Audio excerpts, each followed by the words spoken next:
Welcome back to Chris Wyatt Reports. This is Chris in Port Elizabeth, or Cabana. I'm not so good at my Khoi, also known as Nelsonville Bay Municipality. And I'm with Retief Odendaal, the, well, I guess when you say, I'll say former mayor of Port Elizabeth, Nelsonville Bay, and still a council member. Is that correct? Yes, absolutely. Now leader of the opposition.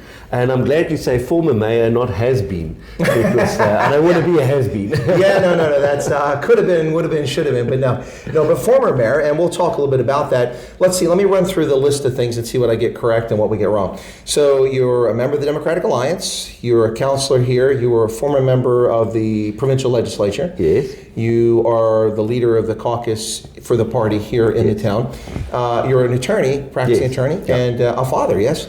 Yes, absolutely. A proud father of 3. And, biggest achievement of my life. Well, there you go. That's good to hear. It's good to hear people say that about their family, because that should come first. People get wrapped up in politics. They want to get all excited about it, and that's fine. But at the end of the day, you have to take off your party colors or your affiliation and go home, and you've got a family. Yes, absolutely. And I think that, especially at local government level, politics sometimes just bedevil everything. I'm a firm believer in working together to find solutions, and I believe that we did this here in Nelsonville Bay to some level of success over the last couple of months before our government was ousted. But yes, absolutely, there's a lot of challenges in local government in South Africa, with most of our municipalities being broken, and the only way we're going to fix it is if we work together, and not just as political parties but also as civic society. I believe in the whole of society approach. Government does not have the answers to all the problems, and that's why we all need a collaborative effort. Well, those are wise words, I believe, and we'll get into that. I'm going to do something unusual, and I'm going to stand up and double check that we've got a good recording here. Just so that's when you don't have a photographer, you have to do this sometimes. I just want to make sure we're recording, okay? And we are, okay, so that's fine. For those of you who watch the program, you'll recall me doing this occasionally. If I flip the camera around the other side, it's not nearly as good a quality. That's why we have this. This is high definition. So okay, awesome. Anyway, so we want to thank the Koreans for that. This is a Samsung, not the Chinese. Anyway, so Retief, what got you into politics? I mean, were you looking around and seeing something that needed to be done, or did you have a calling? I mean, I served in the Army for 36 and a half years, and I had a calling, a true calling to support and defend our Constitution. That was, we don't support and defend Trump or Biden or Obama or Bush. We support and defend the Constitution, our military, and that was a calling for me. Is there something similar for you? Absolutely. I became involved at a relatively young age. Because I knew I was going to become a councillor. I never thought I was going to go move on to the provincial legislature. I wanted to be a member of council, and I think that happened after I became a junior city councillor at school, and I knew I was going to become an attorney, and I wanted to become involved in at a council level, making a difference, trying to do whatever it takes to change local government, and yes, so I was elected at age 26. I was one of the youngest members ever to be elected to council in Nelsonville Bay. That was in 2009, and I've never regretted it since. I am still practicing. I think it is important for politicians also to have a real job, and it also gives you a good perspective of the issues that the private sector is facing on a daily basis. So yeah, I've been in a public rep since 2009, and during that time I held different positions. I was leader of the opposition. I'm leader of the opposition now again. I was the MMC Finance. Politically oversaw the finances in the city, and then obviously I became mayor when I came back. I only came back to council last year, August. Well, there's a complicated story to that too, especially for our not South African audience, and I want to get into that a little bit later, but about how the ANC took control and some things happening. But let's get back to that in a little bit. But let me ask you this question. in Port Elizabeth. You're a hometown boy, right? You grew up there. Yes, absolutely. Love Nelsonville Bay. It is absolutely spectacular. We've got one of the most moderate climates in the world, so it's definitely worth visiting if you haven't been here. You say that, but all the South Africans here are wearing parkas, and I'm in shorts walking around. They all seem quite cold. Well, it is winter, so and it is windy, that's for sure. It's PE, so it's windy. But you're a hometown boy, so you grew up here, so you know the town, and this is, I guess, it's in your blood to be here. Yes, absolutely. And you know, the city has got tremendous potential. We actually a motor manufacturing hub with a lot of motoring manufacturing businesses here. VWSA is situated here. Isuzu is here. General Motors used to be here before they disinvested from the country. And as a result, very much a manufacturing hub. But as I say, with a lot of potential. And you know, one of the things that stands out is the fact that it's a manageable city. We've got about 1.3 million residents, and we are still able to fix our infrastructure. Most of the other metropolitan municipalities, like the city of Johannesburg, Tshwane, eThekwini, Ekurhuleni, most of those metro municipalities are factually bankrupt, whilst this one is not. And we have the financial ability to still invest in our infrastructure and to turn it around. And that's why I believe NMB has got a lot going for it. We also have two ports, you know, which is quite unique. We've got the port of Gqeberha, the old Port Elizabeth harbour, and then a deep water harbour called Kucha. And, you know, we are ideally placed here at the southern tip of Africa to become the gateway, not just to Africa, but to the world, you know, from here. Well, you talk about industrial base here, but that's something that jumps out at the eye when you visit Port Elizabeth, is the port facility. It's quite extensive. You've got container hub here. You've got ships coming in. It seems to be a major shipping destination in and out of the country as well. Yes, absolutely. And in fact, the container terminal in Gqeberha has been voted the best in South Africa. So yes, certainly a lot going for it. And we're not without our problems, and I'm sure we'll talk about that. Most of those problems came as a result of political instability in Nelsonville Bay. But certainly a lot of potential, and I believe that the city can relatively easily achieve that possibility. Well, let's talk about some of those political difficulties. Okay, let's go back in time a little bit. I remember quite vividly in the 2016 election, the Democratic Alliance nearly got an outright majority in Nelson Mandela Bay. They fell just short, and in part because they didn't retain the number of voters that they'd had in the 2011 election. Had they kept the same number, it looks like they would have had an outright majority. But as a consequence, your party, and you were in the council then, yes? Yes, I was leader of the opposition. Yeah, so in the council, the party didn't get an outright majority, so you needed coalition partners. Yes. And that became rather fractious. Athol Trollip, of course, was the mayor. And then, look, I'll say here quite unequivocally, and this is bias, but my observation from the outside, I thought he did a brilliant job as a mayor, and the council was doing a pretty good job, but he was constantly being attacked. The coalition was constantly being undermined from the outside. But people that I know that live in PE, and people that have visited PA in the time frame that he was mayor, and the similar thing in the brief time you were mayor, said there were demonstrable differences in road repair, rubbish removal, and just the conduct of the city, people responding to residents' needs and going for services, you could get a response, that sort of thing. And all it took was a change of political leadership. Did I miss something? What have I got wrong there? No, absolutely. And I think that, you know, the one thing that stands out, apart from the political instability, is also the administrative instability, which comes as a result of political instability. So, I mean, I can give you the following statistic. It's staggering. Since 2009, in NMB, there's been, till today, there's been 37 municipal managers. So that's the head of the administration. Wow, talking about getting to know your boss, you got to change them every week. About 3 to 4 every year. On average, every year. And obviously, you are never going to be able to get moving in the right direction and fix the administration if there's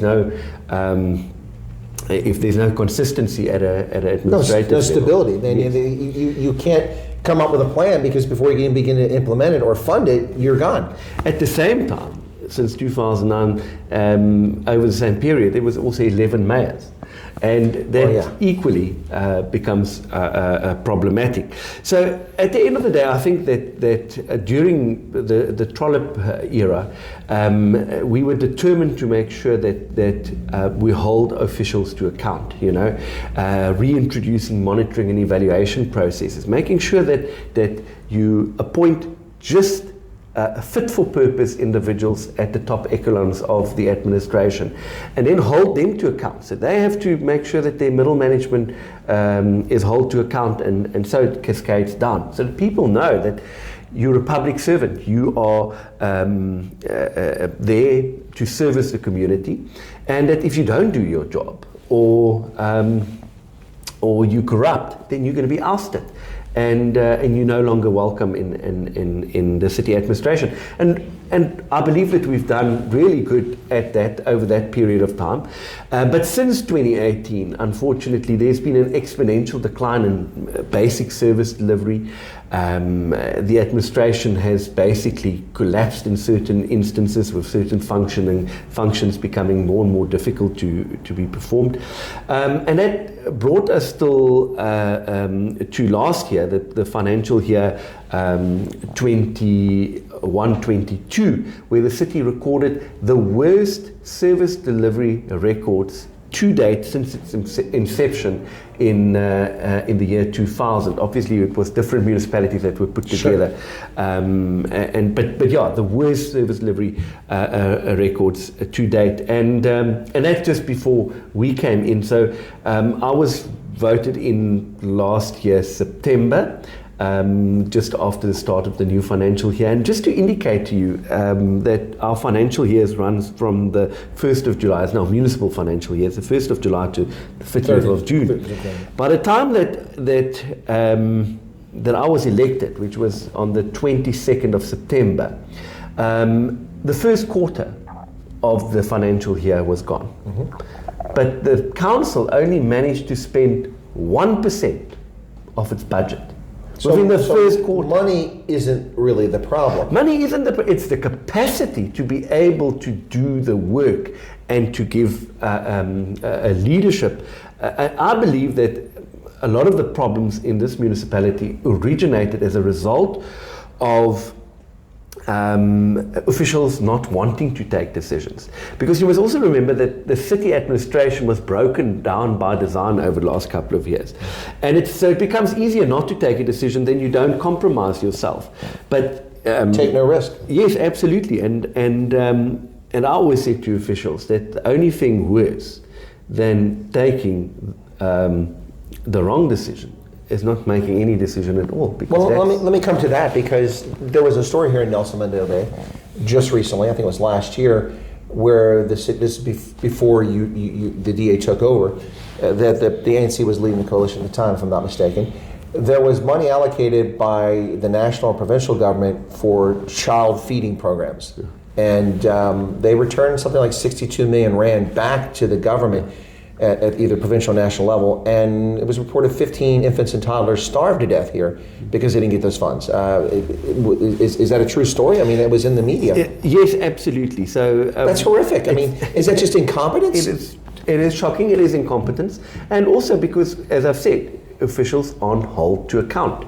And somebody should be held to account for that. Absolutely, but it's not. That's not where it stops. There were, obviously that is a horrific example, but there were many other instances of money that was returned. Nelsonville Bay is one of the metros with the lowest GDP per capita in South Africa, and notwithstanding the fact that we've got a housing crisis, hundreds of millions of rands have been sent back to National Treasury, to the National Fiscus, because of an inability to build houses and to spend the money. So you've got people living in abject poverty, and in many cases they dream of owning an own home, and the city just didn't build them. And I can share the figures within the financial year 2020 to 2021. The city built 27 houses 27. 27. A city of 1.3 million people. Yes. 27. And the year after that, in the financial year 21-22, it built 28 houses. My neighbor is a developer, and I know that he built about 1,500 houses in a Well, year. this obviously now excludes any private sector. Sure. I'm But just this is giving I'm giving an example. Government houses for indigent households. But you know, through working closely with national government, we managed to put that housing delivery program back on track. And I'm very proud of the fact that we built nearly 800 houses in the past financial year, the financial year that ended now in June. So we managed to get housing. But you delivery didn't back have the on- first quarter. You only We had 9 didn't have a months. first That's quarter. in 9 months. But you know, I look at the 800 houses that were built, and I still think It's not enough. It's not enough. Yeah. It's not enough because 8,000 maybe. we require over the next 30 years an estimated 80,000 housing units to be built. So the need is just so big that you certainly can't afford to miss one financial year, and let alone send hundreds of millions of rands back to national fiscus that will then be distributed to other municipalities that can spend the money. Well, in other places, like of course in Tshwane and in Johannesburg, it's not just the fractious instability of the government itself, but it's also a lack of money. It's also massive amount of crime, which undermines things.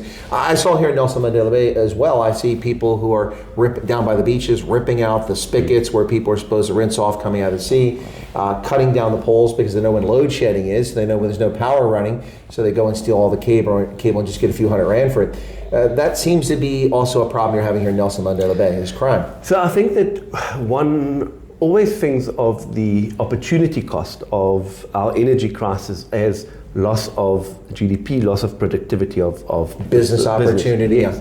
But there is a further cost that nobody factored in, and that is the damage to public and private infrastructure through load shedding. So, for example, people won't think about it, but necessarily. But at the end of the day, nobody can steal, or very few people can steal a live cable if there's electricity current going through it. They could try once. Yeah. So, but now, because we've got this energy crisis, And it's announced when the load shedding occurs. yes, so everybody has got the schedules, and there's rolling blackouts.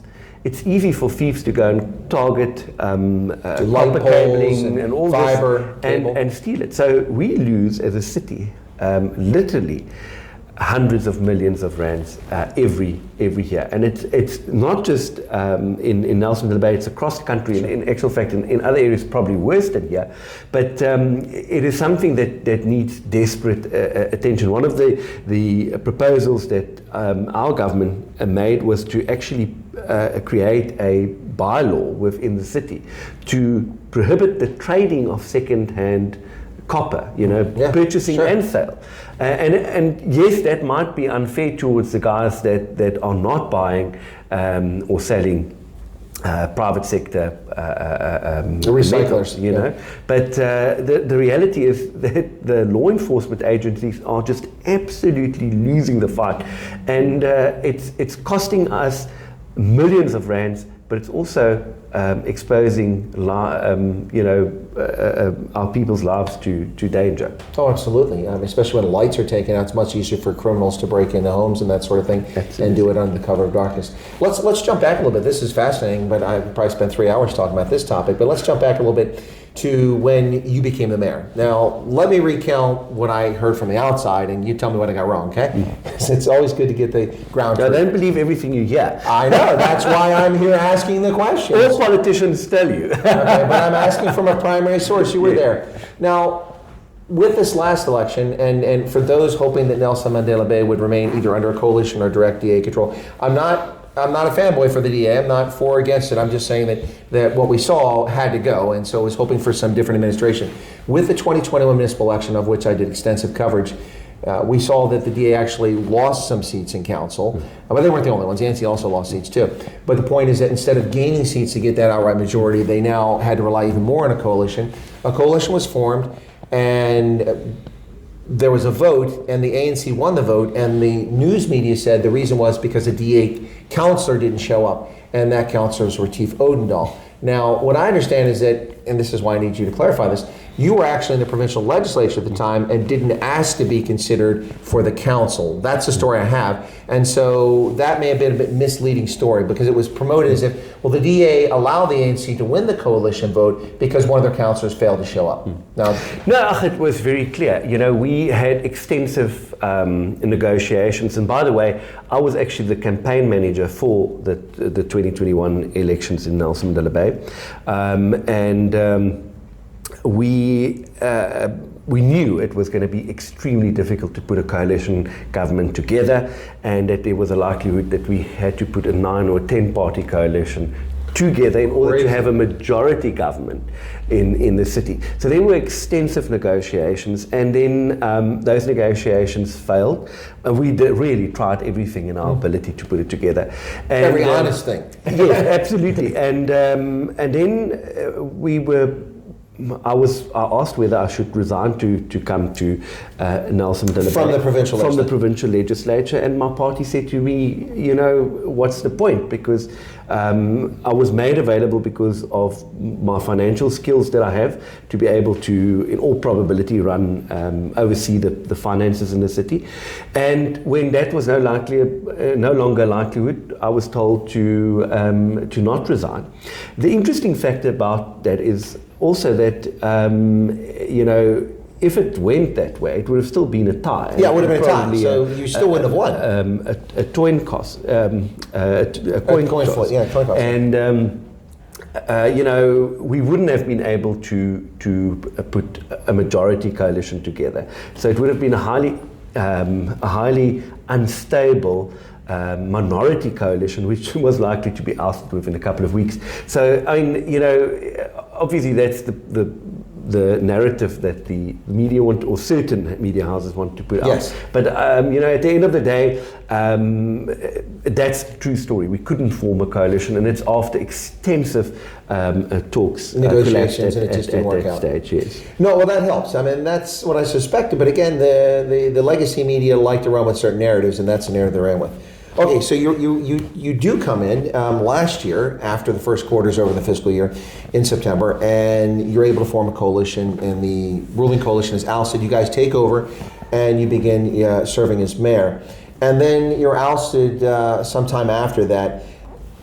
What precipitated? Was there anything legitimate? I mean, I'm looking in the press for service delivery failure or corruption, or maybe you're just a mean guy. I don't know. But I'm not seeing that anywhere reported in my press. It seemed like just people didn't want the DA to be ruling. They wanted, I don't want to accuse parties of saying they want their fingers on the tenders. I'm not saying that, but other people want to be in charge. Is that basically what it came down to? It's a very interesting story, and I think that what has happened here in Nelsonville Bay is an interesting case study. We managed to put this 10-party coalition together. A heck of an achievement. Congratulations for the short period it lasted. It was the biggest coalition government ever to be put together in South Africa. It sounds like Italy. And yes, and there was obviously a lot of different ideologies, and it wasn't easy to manage. But the one thing that I think that we got right was, obviously the DA is by far the biggest party within, or was the biggest party within that coalition. But when we got together, you know, I said to the guys, there's no big brother in this coalition. We sit around a table, and whether you've got the one seat, whether you're a one-seat party or the DA with 48 seats, we take decisions collectively.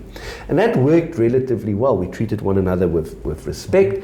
And you know, my colleagues were absolutely fascinated by the fact that there was a lot more stability in the biggest coalition in the country than in many other smaller coalitions in other councils across South Africa. And I shared, you know, that what I believe to be the recipe for success.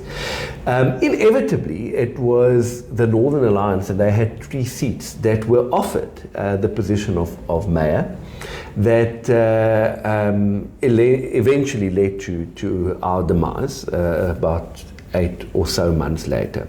And even the the coalition partners that inevitably went together with the Northern Alliance to form a new coalition again with the ANC. They couldn't fault, I believe, anything that we did as a coalition. And I want to make it very clear that we didn't magically fix the administration during that 8 months, because it's easy to break down a government hard institution. to rebuild structures. Very, very hard to rebuild. But we did manage to make significant progress insofar as basic service deliverables was concerned. And they were horrific. I one example, I arrived at one of the newer townships, informal settlements in Nelsonville Bay. It's called Bayland. And there is about 5,000 inhabitants. It's between Kabeja and Kariga, on the other side of Nelsonville Bay, and it's about, as I say, 5,000 inhabitants, and there were 2 standpipes, and everybody lives in informal houses. We're talking about water spigots. Yes, 2 standpipes, and people have to walk a long way to be able to access, and they had no toilets. There were no chemical toilets or anyway. No flush toilets, no ablution. No ablution facilities whatsoever.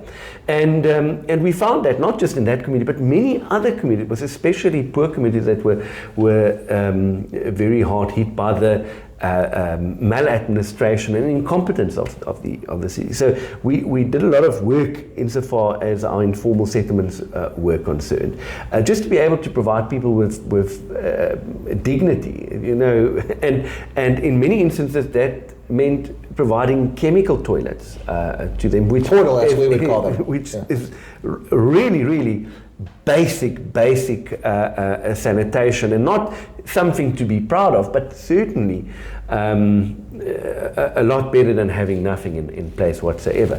And we focus on those type of deliverables also, as I said, fixing the basics, making sure that there's accountability, monitoring and evaluation processes, making sure that we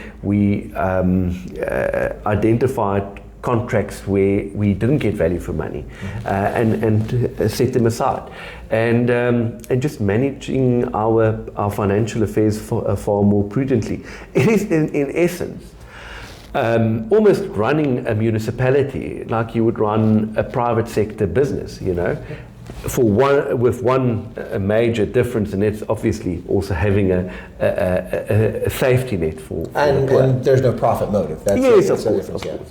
Folks, you're listening to Chris Wyatt Reports. This is Colonel Chris Wyatt in Port Elizabeth, Nelson Mandela Bay, with Retief Odendaal, former mayor of the municipality. And this is the first part of the interview. Stick around with us, and we'll be in the second part in just a moment.